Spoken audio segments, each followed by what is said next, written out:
Bienvenido a la clase de Ven, Sígueme de Santos de Sion.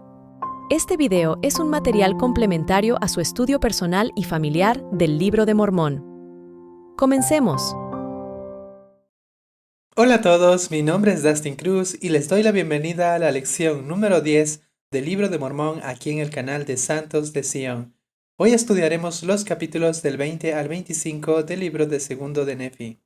El manual de Ven Sígueme titula a esta lección Nos regocijamos en Cristo.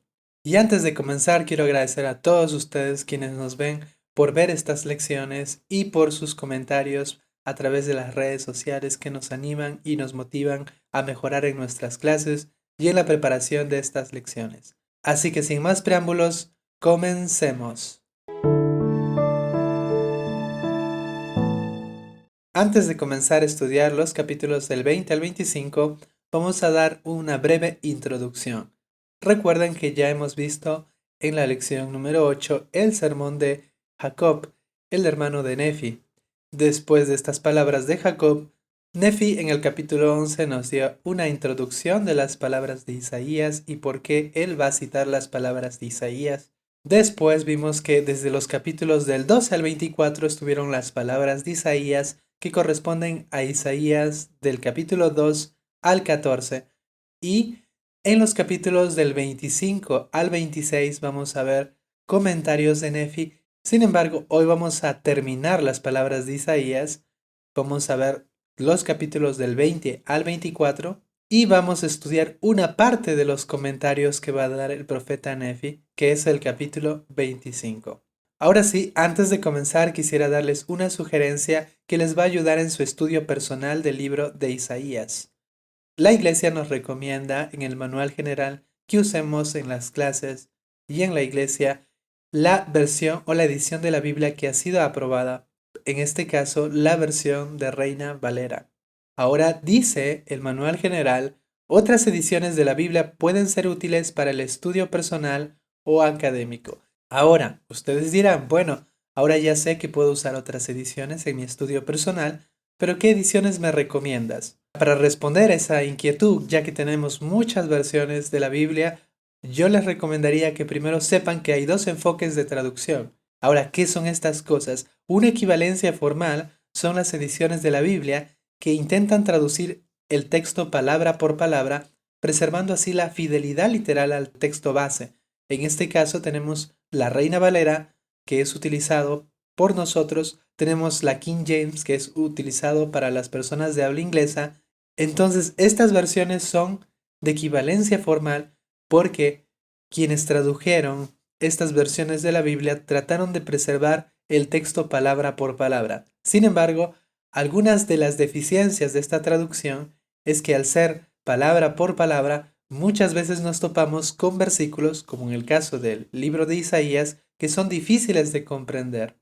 Así que ahí viene el segundo tipo de traducción, que es equivalencia dinámica. La equivalencia dinámica intenta comunicar la idea expresada en el texto base, es decir, el texto se enfoca más en el sentido del autor que traducir palabra por palabra, y eso permite que este texto sea más fácil de entender. Ahora, yo les recomiendo en su estudio personal que usen, por ejemplo, la Reina Valera, que es de equivalencia formal, que es muy fidedigna a las palabras originales. Utilicen una versión que sea de equivalencia dinámica, como por ejemplo la traducción del lenguaje actual, y utilizar una versión intermedia, que sería, por ejemplo, la nueva versión internacional, que a veces lo usa el elder traductor para citar algunas escrituras en sus redes sociales de Facebook. Aparte de estas cosas, mi última sugerencia es buscar el Espíritu del Señor, porque las palabras de Isaías se deben entender por el Espíritu de profecía. José Smith enseñó que todas las personas que han recibido el Espíritu Santo deben tener este don, el don de la profecía. Así que, más allá de la importancia de conocer la historia, la cultura, más allá de tener distintas ediciones que nos pueden ayudar a entender y pueden mejorar nuestro estudio personal de las escrituras, yo les invito a que recuerden que lo más importante es tener el Espíritu del Señor, ya que aunque no podamos entender todas las palabras de Isaías, el Espíritu nos va a indicar qué cosas tenemos que hacer y nos va a indicar el tema central del mensaje del profeta Isaías. Eso es lo bello, eso lo explica Nefi en el capítulo 25 y lo vamos a ver más adelante. Y por último, quiero que ustedes vean esta diapositiva y vean que en el libro de Reyes, tanto en primera y segundo de Reyes, de los 20 reyes aproximadamente que menciona, todos ellos, 20, fueron inicuos. Es decir, el reino del norte no tuvo reyes justos, no tuvo gobernantes, líderes que invitaran a las personas a hacer ese cambio. Tuvieron profetas, pero no tuvieron gobernantes justos. Esa es la razón, hermanos y hermanas, por la que el reino del norte va a caer primero, porque ellos lamentablemente rompieron los convenios del Señor, desobedecieron sus leyes, la ley de Moisés, y se fueron tras otros dioses. En cambio, en el reino del sur vamos a encontrar que reyes justos, como el rey Ezequías, que vimos, el hijo de Acaz. Así que en el reino de Judá hubieron 8 reyes justos y hubieron 12 reyes injustos. Sin embargo, esta injusticia y el hecho de que también se apartaran y rompieran los convenios trajo la cautividad. Entonces, ahora sí pasemos a los capítulos de Segunda de Nefi del 20 al 25. Comencemos con Segundo de Nefi capítulo 20, que corresponde a Isaías capítulo 10. Ustedes dirán cómo lo memoriza. Es fácil, solamente restan 10 al capítulo de Nefi y ya tienen el capítulo de Isaías. Es decir, si vamos a estudiar Segundo de Nefi 21, corresponde a Isaías 11, el capítulo 22 a Isaías 12 y así sucesivamente hasta Segundo de Nefi capítulo 24, que corresponde a Isaías 14. Ya en Segundo de Nefi 25 ya tenemos comentarios del profeta Nefi con respecto a las palabras que ha citado. Así que este capítulo vamos a ver una profecía con respecto al destino del imperio de Asiria. Este imperio que el Señor va a usar para llevar los juicios al reino del norte y también al reino de Judá. Porque recuerden que Dios va a permitir que ellos destruyan muchas ciudades del reino de Judá, pero no destruyan la capital, que es Jerusalén. Así que en este primer bloque vamos a ver que Isaías advierte a estos líderes israelitas de las terribles consecuencias de su negligencia hacia los pobres. Y este consejo, esta amonestación no solamente fue dado en el viejo mundo, sino también que el rey Benjamín lo enseñó a las personas que vivían aquí en América. Sí tenemos que extraer una aplicación de este versículo, es la importancia de los ayunos, de ayunar, porque no solamente nos va a fortalecer y elevar espiritualmente, sino que también vamos a poder así ayudar al pobre y al necesitado.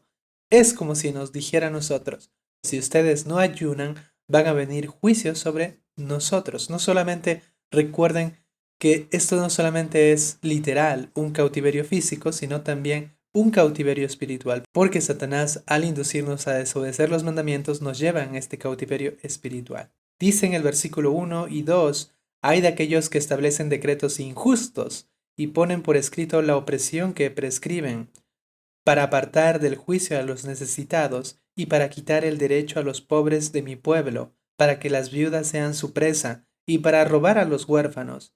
Y aquí hace una pregunta de reflexión a estas personas, a estos líderes, y les dice, ¿y qué haréis en el día de la visitación y en la desolación que vendrá de lejos? ¿A quién iréis para que os ayude? ¿En dónde dejaréis vuestra gloria? El Señor aquí les está diciendo que debido a que ellos se negaron a escuchar al pobre, al necesitado, a la viuda, al huérfano, cuando venga el día de los juicios del Señor y ellos le imploren al Señor, Él tampoco los va a escuchar. Esto me recuerda a la escritura que está en Doctrina y Convenio 101, en donde el Señor dice, fueron lentos en escuchar la voz del Señor su Dios. Por consiguiente, es decir, la consecuencia de esto es que el Señor su Dios es lento en escuchar sus oraciones y en contestarlas en el día de sus dificultades. En los días de paz, estimaron ligeramente mi consejo. ¿Cuál es su consejo? Los mandamientos de Dios son los consejos, las instrucciones del Señor para nosotros, las instrucciones de un Padre amoroso para nosotros. Regresando a las palabras de Isaías, él está diciendo, ustedes líderes se sienten ahora todopoderosos, oprimen a los pobres, oprimen a las viudas y a los huérfanos, pero cuando venga Cristo, al igual como ustedes fueron y no escucharon, la voz de estas personas, yo tampoco voy a escucharles. Por eso les hace esa pregunta retórica. ¿Qué van a hacer ustedes? ¿Van a venir a mí? ¿Se van a arrepentir? Pero será demasiado tarde, porque fueron lentos en escuchar la voz del Señor, y el Señor va a ser lento en escuchar su voz, su súplica en los momentos de necesidad. Ahora en el segundo bloque del 5 al 19 vamos a ver que Dios va a enviar a los asirios como un azote, porque va a ser un instrumento debido a la maldad de estos líderes, debido a la maldad de este pueblo. Es decir, les dice que a pesar de que Asiria va a ser un instrumento para llevar sus juicios, ellos, este imperio asiria, se va a enorgullecer. Va a sentir que ellos son los dioses todopoderosos y el Señor dice que lamentablemente por eso ellos también van a ser castigados. En el versículo 24 tenemos las palabras del rey. ¿Qué dice el rey de Asiria después de haber conquistado todo el reino del norte, de haber conquistado Siria, después de haber conquistado casi toda Judá? Él dice, ante el poder de mi mano he hecho estas cosas, y con mi sabiduría, pues soy prudente, y he quitado los confines de los pueblos, y les he saqueado sus tesoros, y he derribado como hombre valiente a los habitantes. Aquí podemos ver ya el orgullo del rey de Asiria, y es debido al orgullo que el Señor le va a castigar, porque Dios no tolera el orgullo. Y dice el versículo 15, una pregunta. Dice, ¿se jactará el hacha contra aquel que con ella corta? ¿Se puede jactar el hacha del leñador? De hecho, una hacha no tendría mucha utilidad si no hay un leñador quien lo use como una herramienta y como un instrumento para llevar a cabo una labor. De igual forma, esta pregunta retórica de Isaías dice, ¿de qué se va a jactar el hacha? ¿De qué se va a jactar Asiria? ¿De qué se va a jactar el rey de Asiria? Él se siente un dios. Él siente que todo lo que tiene ahora es porque él tiene poder, pero no se da cuenta que es Dios quien le ha permitido tener esas cosas. Así que esto a veces me hace preguntar por qué a veces Dios permite que haya ciertos gobiernos malos actualmente en donde oprimen al pobre, porque Dios permite que haya naciones en donde sus gobernantes busquen la anarquía o busquen la dictadura, por ejemplo aquí en América, y la sencilla razón es que Dios los usa como instrumento para enseñarles algo a su pueblo. Pero eso no significa que no van a caer. Al igual como Asiria cayó, al igual como más adelante va a caer Babilonia, Dios va a castigar a todas las naciones y a sus gobernantes por sus grandes pecados, sobre todo el orgullo. Y desde los versículos del 20 al 23 se habla de este remanente que volverá. Dice, y sucederá en aquel día que el resto de Israel y los que hayan escapado de la casa de Jacob nunca más se apoyarán en aquel que los hirió, sino que se apoyarán con verdad en el Señor, el Santo de Israel. Algún día esto se va a cumplir porque las tribus que fueron esparcidas en el reino del norte regresarán en los últimos días, al igual como se cumple cuando el reino de Judá es llevado cautivo por Babilonia 70 años, ellos regresan como un símbolo de este remanente. Y por último, en los últimos versículos del 24 al 34 se describe la destrucción asiria y se describe, por ejemplo, el avance militar que ellos realizan. Esto es una representación de la segunda venida y de algunos sucesos que vamos a ver. Ahora ustedes dirán, pero estas cosas no lo hemos estudiado en la lección número 9 porque Isaías está repitiendo una y otra vez el mismo mensaje, pero de forma distinta. Y la razón es sencilla, Dios desea de todo corazón que su pueblo se arrepienta. Les está diciendo una y otra vez que regresen al Señor porque si no va a venir estos juicios. Ahora, si nosotros escuchamos las palabras de nuestro profeta actual, Él nos está invitando una y otra vez a hacer un convenio con Dios, a no apartarnos de la senda del convenio y participar en la obra más importante actualmente, que es la obra del recogimiento. Porque dice el Señor Dios de los ejércitos, pueblo mío que moras en Sión, oh Jerusalén, no temas al asirio, no temas a este imperio, con la vara te herirá y levantará su palo contra ti a la manera de Egipto. Les dice, ya destruyeron al reino del norte, ya destruyeron grandes ciudades fuertes en Judá, pero la capital de Jerusalén, tú, los que están en Jerusalén, tú Sión, no temas al asirio.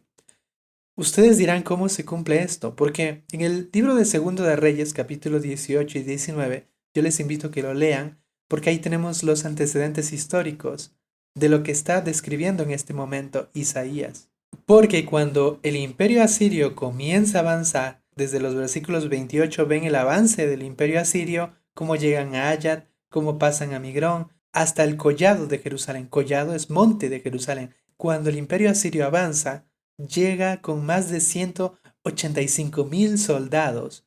Imagínense ustedes en este momento que su ciudad principal esté rodeado por una gran cantidad de ejército, un ejército poderoso, una potencia de ese entonces, que ha destruido a nuestros hermanos del reino del norte, y ahora está el rey Ezequías, este rey justo, y el Señor escucha la oración de Ezequías y a través del profeta Isaías que le dice, no temas. Ahora, la pregunta es, ¿qué haríamos nosotros? ¿Qué haríamos si estuviéramos con Isaías en ese momento? ¿Tendríamos miedo? Ya destruyeron al reino del norte y ahora están a nuestras puertas. Ya destruyeron a las ciudades principales. Y el mensaje es no temas. Porque dice en el versículo 35 de Segunda de Reyes 19, y aconteció que esa misma noche salió el ángel de Jehová y mató en el campamento de los asirios a 185,000. Y cuando se levantaron por la mañana, he aquí no había más que cuerpos muertos, porque dicen que Dios envió una plaga, y esta plaga mató a todas esas personas que querían tomar Jerusalén. Y entonces Sennacherib, que era el rey de Asiria, se sentía como un Dios todopoderoso, dice, partió y se fue y volvió a Nínive, que es la capital de su imperio, donde permaneció. Así que aquí vemos que el Señor protege la capital de Judá, Jerusalén, de ser tomada por los asirios y cumple su promesa. Porque, aunque eran pocos en número, el Señor intervino, les mandó una plaga por el poder de Dios y mató a gran parte del ejército asirio y ellos se retiraron.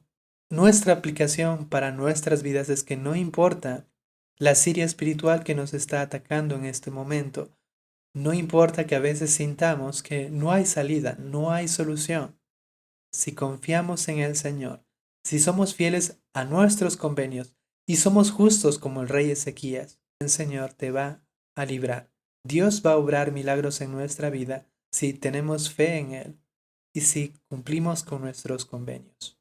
Ahora recuerden, hermanos y hermanas, que esta historia se va a cumplir nuevamente cuando en los últimos días los ejércitos malvados que el Señor va a utilizar como instrumento, las asirias de ese entonces, intenten y hayan tomado muchas ciudades de Palestina y cuando quieran llegar a la capital de Jerusalén, Dios enviará a estos dos profetas que predicarán y una vez que ellos sean muertos, ahora digan, ahora sí vamos a destruir Jerusalén y se sientan como el rey de Asiria, que todo lo pueden, aparecerá el Señor. Ya no aparecerá un ángel de Jehová que mandará una plaga, sino que ahora será el mismo Señor Jesucristo, quien será el libertador, y vendrá y rescatará y estará con el remanente y establecerá su reinado milenario. Ahora sí, regresemos a esta imagen de árboles talados, como termina este capítulo, y veamos cómo comienza el capítulo 21, porque comienza con un mensaje de esperanza. Recuerde que Isaías son mensajes de juicio y mensajes de esperanza. Y ahora veamos cuál es ese mensaje de esperanza. Dice el versículo 1, y saldrá una vara del tronco de Isaí. Es decir, saldrá un retoño del tronco de Isaí, de ese tronco que fue cortado, que fue talado debido a las destrucciones que ha habido. Dice que va a salir una vara de este tronco y dice, y un vástago retoñará de sus raíces. Y aquí yo les recomiendo que ustedes puedan leer Doctrina y Convenios 113, que es una revelación que recibe el profeta José Smith y son preguntas y respuestas con respecto a este versículo también. La vara representa un siervo en las manos de Cristo, es José Smith. Ahora el tronco de Isaí es Cristo y el vástago también es Cristo. Así lo han enseñado los profetas actuales y también las escrituras. Y las raíces, porque luego vemos que hay una raíz, representan también a un siervo en las manos de Cristo. En resumen, vamos a hablar de Cristo y vamos a hablar de un siervo o quizás de dos siervos. Y dice el versículo 2, y sobre él, es decir, sobre el vástago que es Cristo, reposará el Espíritu del Señor, el Espíritu de sabiduría y de entendimiento, el Espíritu de consejo y de poder, el Espíritu de conocimiento y de temor del Señor. En otras palabras, ¿qué estamos viendo en estos primeros 5 versículos que yo les invito a que lo lean? Estamos viendo el milenio.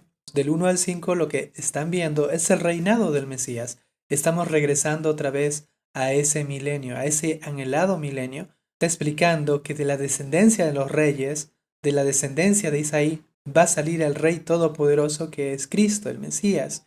Así que cada vez que lean estos versículos recuerden que Isaías nos está trasladando hacia el milenio.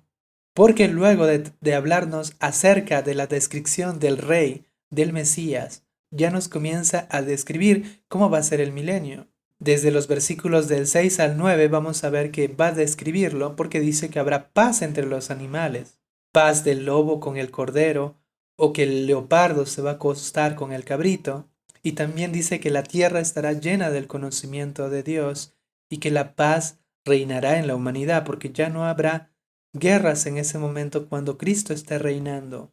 Desde los versículos del 10 al 16 nuevamente nos habla del recogimiento de los últimos días. Aquel día habrá una raíz de Isaí, es decir, habrá un siervo. ¿Y este siervo quién es?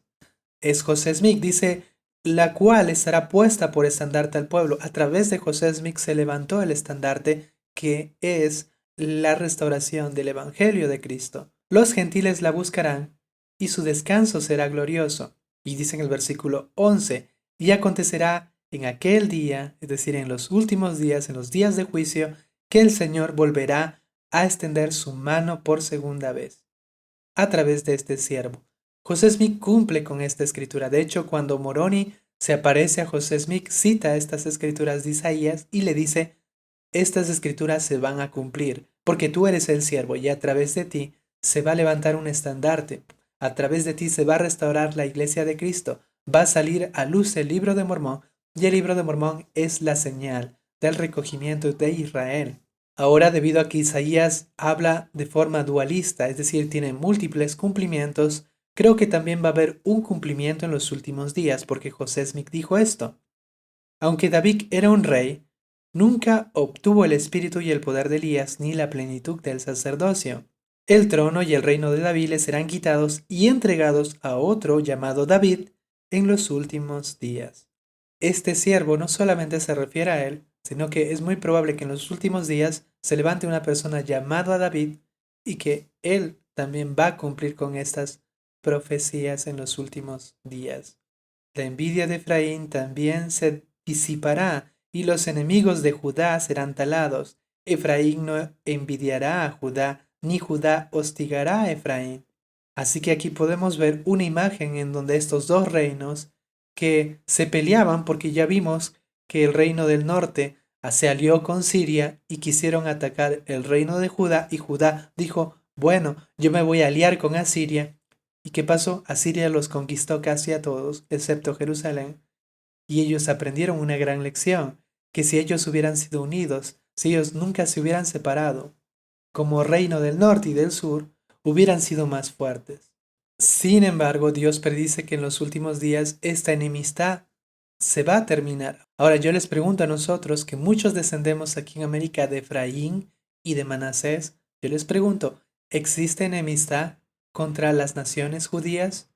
En nuestro corazón no debe haber sentimientos de antisemitismo, o tampoco debemos creer esa teoría del reemplazo en donde dice que nosotros, la iglesia, ahora reemplazamos al pueblo de Israel. No es así. Nosotros creemos más en una teoría del remanente, y quizás en posteriores lecciones les hable un poco más de esto, pero no puede haber sentimientos negativos hacia la casa de Israel, hacia nuestros hermanos que están en Jerusalén, hacia nuestros hermanos que están en esas naciones, en la nación de Israel actualmente. No tenemos que tener esos sentimientos, porque aunque ellos nieguen ahora al Cristo y nieguen al Mesías, en un día futuro esa enemistad tiene que terminar. Los descendientes de Efraín y de Judá tienen algún día que ser unidos. Esa es una profecía. El presidente Benson dijo, necesitamos saber más acerca de los judíos, y los judíos deberían saber más acerca de los mormones, de los santos de los últimos días. Cuando nos entendamos unos a otros, entonces tal vez entenderán por qué Ben Gurión, quien ese entonces era el primer ministro de la nación de Israel, dijo, no hay gente en el mundo que entienda a los judíos como los mormones o como los santos de los últimos días. Después de hablar sobre la visita de Moroni a José Smith, el presidente Benson agregó, desde el comienzo mismo de esta obra de los últimos días, esta iglesia ha tenido un profundo interés en el remanente de la casa de Israel, los descendientes de Judá. El presidente Benson concluye diciendo, si entendemos a los judíos, porque pertenecemos a la misma casa de Israel, esperamos con ansias el día del cumplimiento de la promesa de Dios cuando la casa de Judá caminará con la casa de Israel. Este estandarte levantado por Efraín tiene como propósito llevar el Evangelio a los de la casa de Judá para que ellos sepan que el Mesías ya vino, que el Mesías fue Cristo, que el Mesías es Cristo, quien fue crucificado, pero que ahora vive porque resucitó y que algún día va a regresar. Por eso en el milenio habrán dos capitales, una en Jerusalén y una aquí en América. Así que son dos capitales, pero estas dos capitales tienen que tener armonía, porque Judá y Efraín, ¿qué pasará? Serán las capitales del reino milenario de Cristo. Ahora sí pasemos a 2 de Nefi 22, que corresponde a Isaías 11. Nuevamente aquí Isaías nos está regresando a esa visión. Él espera que anhelemos ese milenio. Ya nos habló del rey que va a reinar, ya nos habló de cómo va a ser. Y ahora en Isaías 12 o el capítulo 22 de 2 de Nefi vamos a ver dos cánticos, dos salmos o himnos breves. ¿Por qué? Porque la gente va a comenzar a expresar su agradecimiento y alabanza por este hermoso milenio, por este hermoso gobierno. Ya no hay más presidentes, reyes, ministros corruptos. Ahora tenemos al Rey Todopoderoso, a Jesucristo gobernando la tierra. Y vayamos ahora al versículo 1. Dice, y dirás en aquel día, en el día de la segunda venida, en el día del milenio, te alabaré, oh Señor, aunque estés enojado conmigo, tu ira se ha apartado y me has consolado. ¿Cuándo se cumplió esta escritura? En la época de Isaías, cuando el Señor mandó una plaga y protegió a Jerusalén. ¿Cuándo se va a cumplir en nuestros días, en los últimos días, cuando Cristo venga aquí y no permita que la capital de Jerusalén sea destruido, ni tampoco los santos? Y dice en el versículo 2, he aquí, Dios es mi salvación. Es un cántico de alabanza porque se está enfocando en quién es Dios. Dios es mi salvación. Confiaré y no temeré, porque el Señor Jehová es mi fortaleza y mi canción, y también ha llegado a ser salvación para mí. Por tanto, con gozo sacaréis agua de las fuentes de salvación. En estos versículos podemos encontrar el propósito de Isaías, más allá de la historia y de los cumplimientos pasados y futuros. ¿Qué quiere Isaías que nosotros hagamos? Que confiemos en el Salvador que es Cristo. Cristo es quien misericordiosamente permitió luego del cautiverio de Babilonia que regresara un remanente y un resto. Cristo es quien en los últimos días cumplirá sus palabras y quien protegerá a Jerusalén también y a los santos de los últimos días. Pero en mi vida actual, Cristo es mi Salvador y quien me va a proteger de mis aflicciones. Y aquí Dios es mi salvación. Él me salva de cualquier peligro, de cualquier aflicción, de cualquier dolor. Porque vivimos en un mundo donde hay dolor, donde hay prueba, hay dudas, hay tristeza, hay temor, hay conflictos. Sin embargo, si confiamos en Dios, dice aquí, es mi fortaleza, es mi canción. Lo alabo a Él porque reconozco quién es y le doy gracias por lo que Él ha hecho en mi vida. A veces no le damos tanta importancia a la música, pero la música trae el espíritu. Por ejemplo, hay un himno que está inspirado en estos versículos, que es el himno Jesús es mi luz. Y yo les invito a que ustedes lo canten, lo analicen y cuando lo canten recuerden ese día milenario en donde Cristo va a ser nuestro gobernante, va a ser Cristo. Y en ese momento vamos a cantarle porque ya no habrá guerras, ya no habrá injusticias. Ya los malos no se saldrán con la suya, sino que Cristo estará aquí. y nosotros vamos a alabarle y vamos a darle gracias. Ahora sí pasemos a segundo de Nefi capítulo 23. En todo este capítulo vamos a ver una profecía, una carga, como dice el versículo 1, o un oráculo con respecto a la destrucción de Babilonia, que es un tipo de la destrucción de la grande y abominable iglesia. Es un tipo de la Babilonia actual, porque en la segunda venida Babilonia va a caer. Algún día el mundo va a caer para siempre. Y antes de que caiga, la invitación es, salgamos de Babilonia, salgan en Babilonia. No podemos tener un pie en Jerusalén, en Sión, y un pie en Babilonia. Tenemos que escoger dónde vamos a estar. Porque, hermanos y hermanas, una vez que Asiria conquista el reino del norte y gran parte del reino de Judá, Dios cumple su profecía. Dios cumple su profecía en el futuro y manda a la nación de Babilonia, y Babilonia emerge como poder. Isaías vio el cumplimiento de gran parte de sus profecías de cómo Asiria llevó cautivo o dispersó al reino del norte. Vio también esa liberación milagrosa, pero ahora Isaías va a trasladarnos más al futuro, ya en la época de Leí, porque él dice, se va a levantar Babilonia, este imperio, pero ese imperio que va a ser un símbolo del reino de Satanás, porque Babilonia es un símbolo del pecado. Siempre Babilonia fue una ciudad importante. De hecho, aunque Asiria era una potencia, tenía su capital en Nínive, las fuerzas económicas, comerciales, militares, todas se concentraban en Babilonia.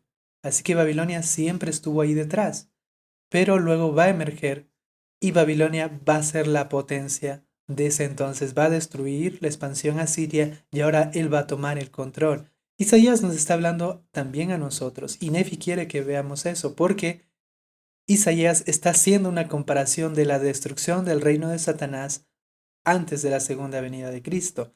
Dice el versículo 9, y aquí que el día del Señor viene cruel con indignación e ira ardiente para asolar la tierra y raer de ella a los pecadores, es decir, destruir a esta Babilonia de los últimos días. En el versículo 11 dice, y castigaré al mundo por su maldad, y a los impíos por su iniquidad, y haré cesar la arrogancia de los soberbios, y abatiré la altivez de los terribles. El orgullo es un gran pecado. El orgullo es la causa generalmente de la caída de las naciones. Eso lo vamos a aprender en el libro de Mormón. Y dice el versículo 17, he aquí incitaré contra ellos a los medos, quienes no estimarán la plata ni el oro, ni los codiciarán, porque Dios levantará otra nación para destruir Babilonia. Y Nefi en este momento está viendo el cumplimiento de Isaías. Isaías no lo vio en futuro, pero Nefi vive actualmente en ese cumplimiento porque él vio una profecía donde Jerusalén, ese pueblo que rechazó a su padre y le intentó matar, él está viendo, o ya vio en visión Nefi, ya vio en visión Jacob, vio también esta visión Ley, que ya fueron llevados cautivos y ya se cumplió esta profecía, porque Dios levantó a los medos persas, al imperio persa con su rey Ciro, y ellos permitieron que los judíos regresen a su tierra, regresen y restauren su templo. Y Babilonia vendrá a ser como cuando Dios destruyó a Sodoma y Gomorra, nunca más será batida ni morará en ella de generación en generación. El árabe no plantará tienda allí, ni pastores tendrá allí manadas. Porque luego del imperio persa vienen los griegos, vienen los romanos, reducen el poder y destruyen completamente a Babilonia, y se cumple con esto. La ciudad de Babilonia quedó desierta en el año 13 después de Cristo y actualmente las ruinas de esta ciudad no son habitables, sino solamente sirven de interés arqueológico e histórico. Se cumple con esta profecía de Isaías. ¿Qué aplicación podemos sacar nosotros? Porque Babilonia es un símbolo del reino de Satanás. Babilonia aquí es comparada con Sodoma y Gomorra, que fue destruida y ya no tenemos rastros de esas ciudades. Algunos dicen que puede estar en tal lugar, pero no estamos tan seguros. Pero aquí, la invitación para nosotros es que, al igual como en el pasado, en Sodoma, Dios mandó a Lot y a su familia a salir de Sodoma y Gomorra y no mirar atrás. También en la actualidad los profetas nos invitan a salir de Babilonia, a salir de la Sodoma y Gomorra, no mirar atrás, porque no tenemos que estar en ese lugar cuando venga su caída, porque grande será su caída y no quedará nada.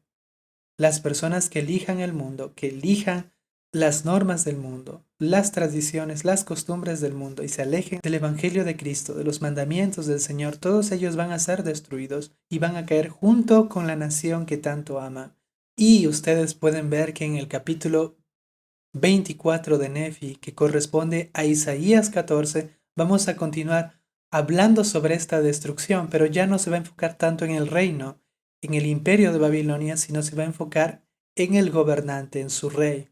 En los versículos 1 y 2 dice que Dios va a tener compasión de Israel. Empieza con esta profecía de la destrucción de Babilonia, porque cuando Dios levanta al imperio persa, permite que los judíos regresen a su tierra y sean restaurados a su ciudad, Jerusalén, y puedan construir su templo. Lo mismo se va a cumplir en los últimos días. Desde los versículos del 3 al 8, vamos a ver cómo las personas van a estar felices de que su opresor, Babilonia, haya caído. Porque cuando Babilonia caiga y se levante este rey Ciro, las personas amarán a este rey. Y desde los versículos del 9 al 17, habla acerca de la caída del rey de Babilonia. Y el rey de Babilonia se identifica en este caso con Satanás, porque dice en el versículo 12, ¿cómo caíste del cielo, oh Lucifer, hijo de la mañana? Has sido cortado hasta el suelo, tú que debilitabas a las naciones, porque dijiste en tu corazón, ascenderé hasta el cielo.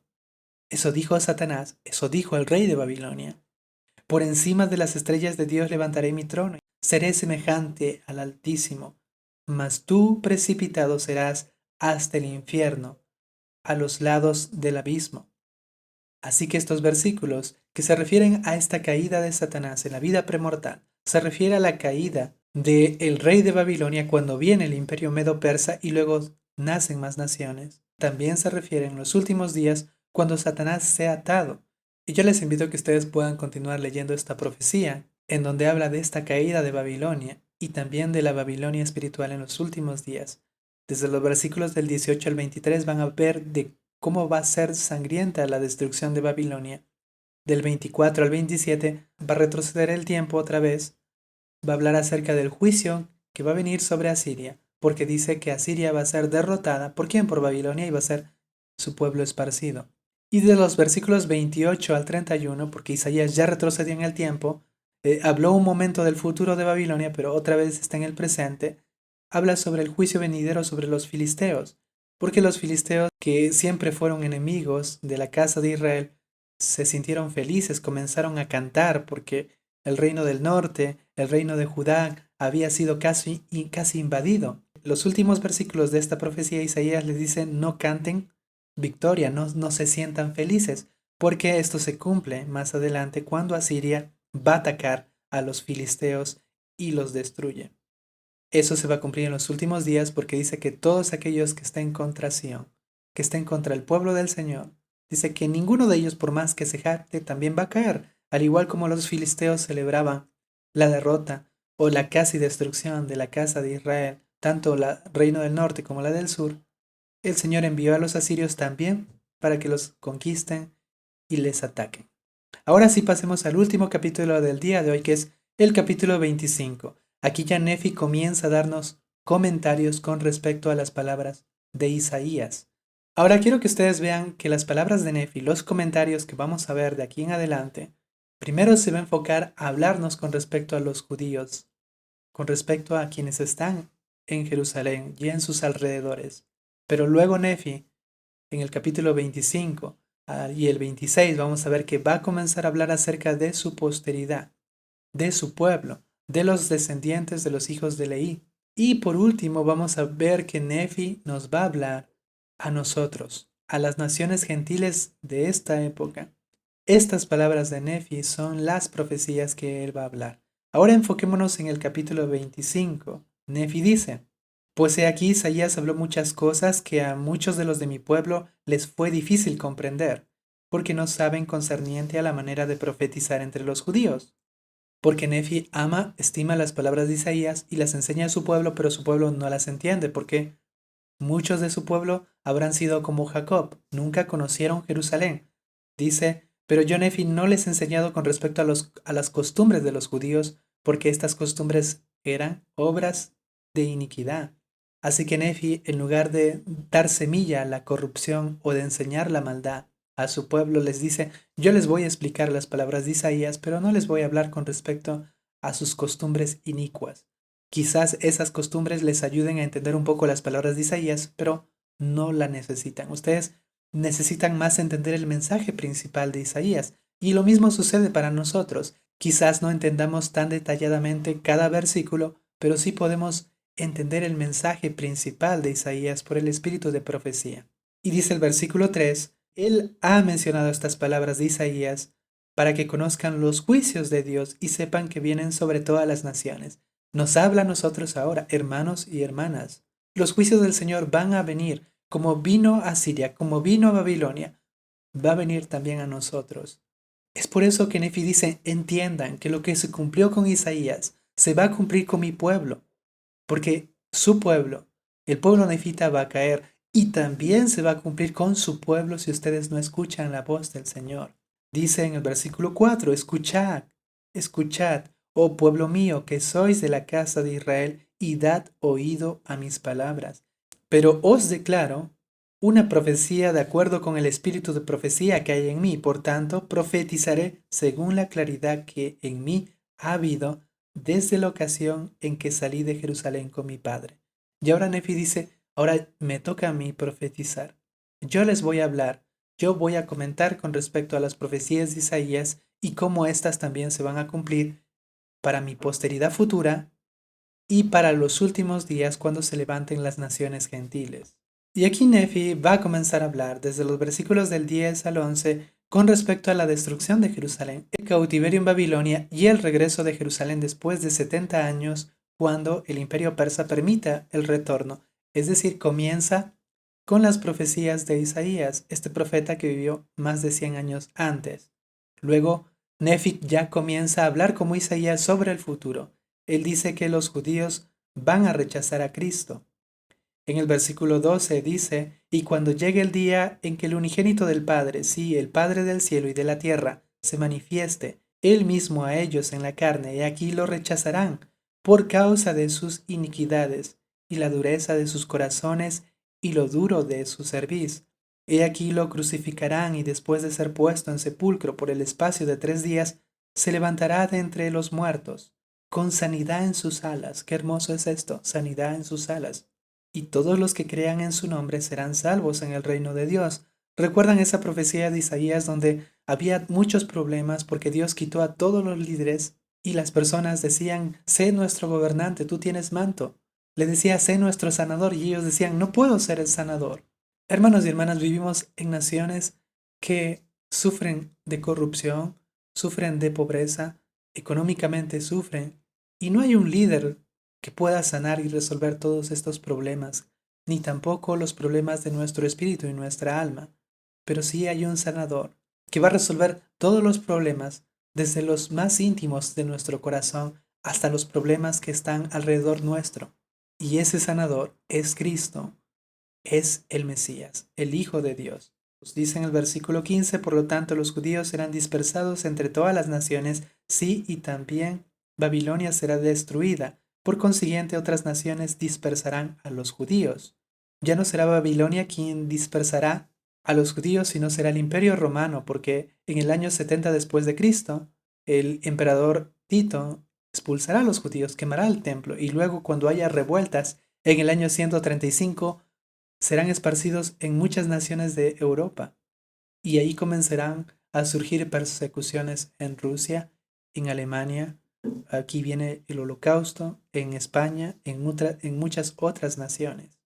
Y dice, y cuando llegue ese día en que crean en Cristo y adoren al Padre en su nombre, con corazones puros y manos limpias, y no esperen más a otro Mesías, porque ya vino Cristo, y en la actualidad ellos no reconocen a Cristo como el Mesías. Pero cuando llegue ese momento en que ellos reconozcan a Cristo como el Mesías, entonces, en esa época llegará el día en que sea menester que crean en estas cosas, en el libro de Mormón, porque el libro de Mormón Es un testimonio para la casa de Israel y para los judíos de que Jesús es el Cristo, es el Mesías, de que no deben esperar a otro Mesías.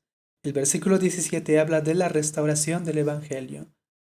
Dice, y el Señor volverá a extender su mano por segunda vez para restaurar a su pueblo de su estado perdido y caído.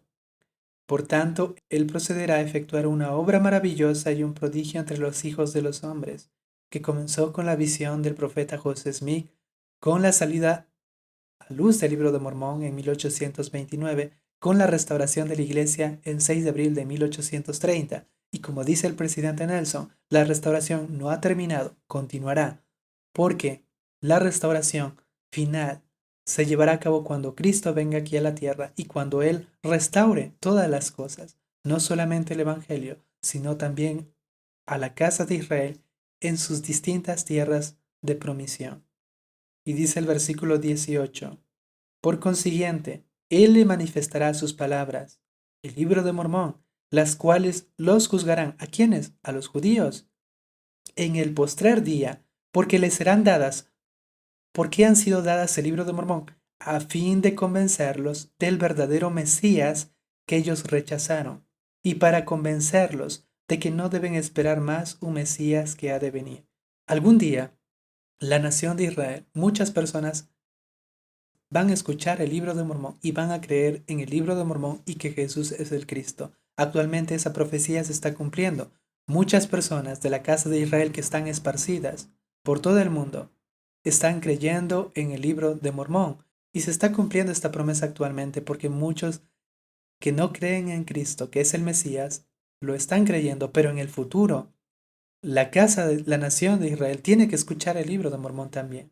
Y dice en el versículo 19 que un ángel le ha dicho a Nefi que su nombre será Jesucristo. Jesucristo, el Hijo de Dios. Y me encanta esto porque Nefi ahora va a utilizar mucho esta palabra. Este nombre, Cristo, Jesucristo. Porque dice abajo, como el Señor Dios vive, no hay otro nombre dado debajo del cielo, sino el de este Jesucristo, de quien he hablado mediante el cual el hombre pueda ser salvo. Me encanta esto. Y el versículo 23 dice, porque nosotros trabajamos diligentemente para escribir a fin de persuadir a nuestros hijos, así como a nuestros hermanos, a creer en Cristo, a reconciliarse con Dios, pues sabemos que es por la gracia por la que nos salvamos después de hacer cuanto podamos.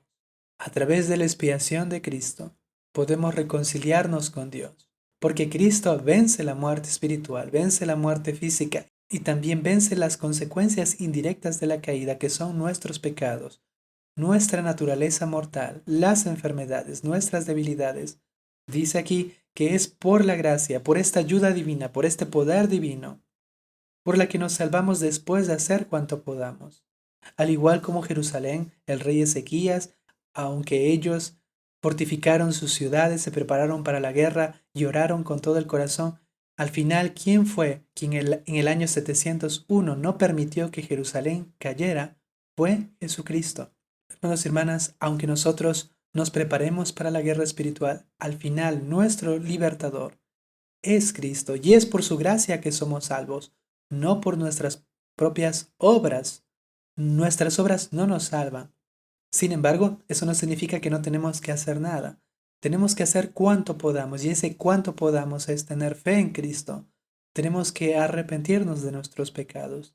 Tenemos que hacer un convenio con el Señor. Nuestro primer convenio es el bautismo. Tenemos que recibir la guía del Señor. Tenemos que recibir el Espíritu Santo y tenemos que perseverar en la senda de los convenios. No tenemos que mirar atrás. Tenemos que dejar Babilonia, el mundo para siempre, y no malgastar nuestros días de probación. Y el 24 dice que aunque ellos creen en Cristo, ya saben con respecto a eso, ellos aún van a vivir la ley de Moisés. Los nefitas van a vivir la ley de Moisés hasta que Cristo venga y se aparezca aquí a los nefitas. Eso lo vamos a ver en la siguiente lección también. Y quiero terminar con este versículo. Ya hablamos de Cristo, nos regocijamos en Cristo. Imagínense cuántas veces va a mencionar Cristo Nefi. Ya hablamos de Cristo, nos regocijamos en Cristo, predicamos de Cristo, profetizamos de Cristo, escribimos según nuestras profecías para que nuestros hijos sepan a qué fuente han de acudir para la remisión de sus pecados. Quiero darles mi testimonio de que Cristo es nuestro Salvador, de que Cristo es nuestro libertador, que las palabras de Isaías tienen como un único propósito: hacer una alianza con Cristo. Nosotros podemos ser liberados, no solamente como personas, sino como pueblo, como la casa de Israel, como el pueblo del convenio. Debemos recurrir a Cristo actualmente en nuestras vidas para ser liberados, como diría Jacob, del pecado, de la muerte, del infierno, de Satanás, porque Satanás quiere llevarnos cautivos, no solamente espiritualmente, sino también como nación. Creo que todos nosotros pueden ver ahora nuestra sociedad actual y cómo Satanás va llevando cautivo a la nación entera. Hay un libro, un manual para los maestros que dice enseñar a la manera del Salvador. Y dice que siempre debemos enseñar sobre Cristo.